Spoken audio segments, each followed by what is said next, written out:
السلام علیکم ورحمۃ اللہ وبرکاتہ۔ الحمدللہ وحدہ والصلاۃ والسلام علی من لا نبی بعد۔ احباب گرامی، آپ جانتے ہیں کہ ہمارا خواب اور تعبیر کے حوالے سے سلسلہ چل رہا ہے۔ ہمارے اس سیشن کا آج تیسرا خواب ہے، جس کی میں انشاءاللہ ابھی آپ کو تعبیر بتاؤں گا۔ خواب یہ ہے کہ ہمارے ایک بھائی ہیں، وہ کہتے ہیں کہ میرا ایک دوست ہے اور ماشاءاللہ 5 وقت کا نمازی ہے، اس نے مکمل داڑھی بھی رکھی ہوئی ہے، لیکن اس نے میرے ساتھ کچھ زیادتیاں کی ہوئی ہیں، میرا اس نے حق مارا ہوا ہے۔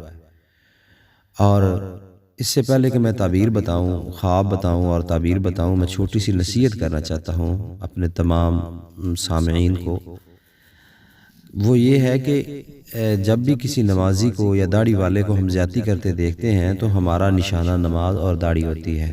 احباب گرامی، سب سے پہلی بات تو یہ ہے، ان الصلاۃ تنہی عن الفحشاء والمنکر، نماز، بے شک جو نماز ہے یہ بے حیائی اور برے کاموں سے روکتی ہے۔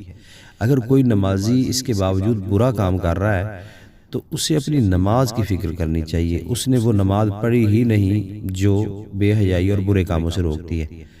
تو نماز کے اندر خامی نہیں ہے، ہمارے اندر خامی ہے۔ تو کسی ایسے شخص کو، نمازی پرہیزی کو، داڑھی والے کو برا کام کرتے ہوئے دیکھیں تو ہم ان عبادات کو نشانہ نہ بنائیں جو کہ ہمارے اوپر فرض ہیں، ہم اس بھائی کی اصلاح کریں۔ تو خیر، وہ کہتے ہیں اس نے میرا کچھ حق مارا ہوا ہے اور میرے ساتھ زیادتیاں کی ہوئی ہیں۔ میں کیا دیکھتا ہوں خواب میں، وہ میرے سامنے بیٹھا ہے، مجبور ہو کر بیٹھا ہے اور اس کی داڑھی کٹی ہوئی ہے۔ تو اس کی تعبیر بتائیے۔ تو بھائی، تعبیر یہ ہے کہ داڑھی جو ہے یہ اسلام، دین کی طرف جو ہے، دین کی علامت ہے، اسلام کی علامت ہے۔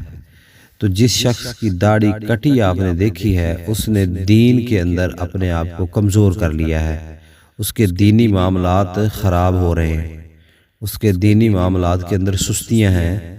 تو اس بھائی کو چاہیے کہ وہ اپنے تمام تر جتنی سستیاں ہیں، جو زیادتی کی ہے، جو حق مارا ہے، وہ اس کے اوپر توبہ کرے اور دینی معاملات کے اوپر پختہ ہو جائے۔